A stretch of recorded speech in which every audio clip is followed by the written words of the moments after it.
नमस्कार मित्रों, मैं रेखा शर्मा वीजीटी हिंदी केंद्रीय विद्यालय संगठन से सेवानिवृत्त आपके समक्ष आज कविवर गोस्वामी तुलसीदास जी के विषय में अपने कुछ विचार रखने जा रहे हैं।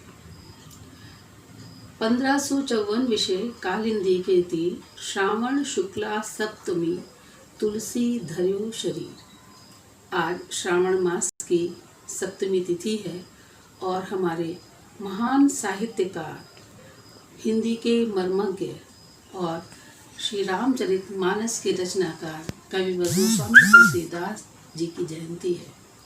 आज इस जयंती के उपलक्ष्य में गोस्वामी तुलसीदास जी को मेरा शत शत नमन।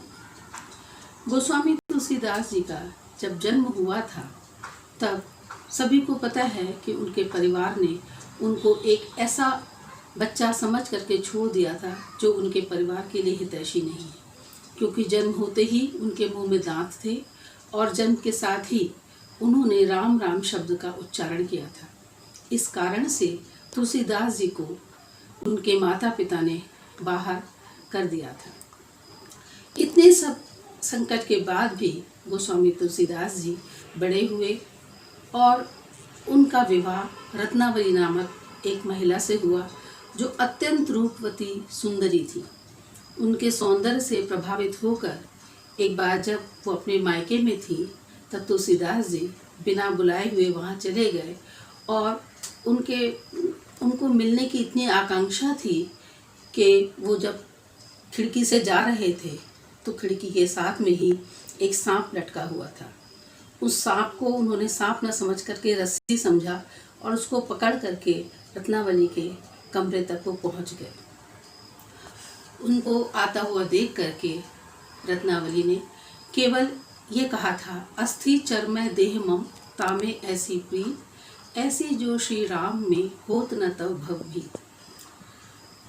रत्नावली के इन्हीं शब्दों को ब्रह्म वाक्य मान करके गोस्वामी तुलसीदास जी ने अपने जीवन की आराधना आरंभ कर दी और श्री राम की रचना में उन्होंने अपना जीवन निकाल दिया।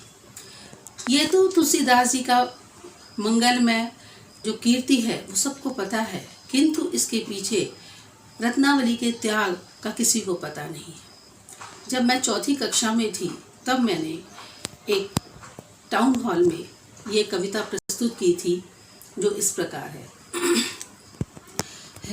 धन्य सुहागन वो जिसने भारत को तुलसीदास दिया, है धन्य सुहागन वो जिसने भारत को तुलसीदास दिया। मेहंदी महावर रच कर भी सुख सपनों से संन्यास लिया।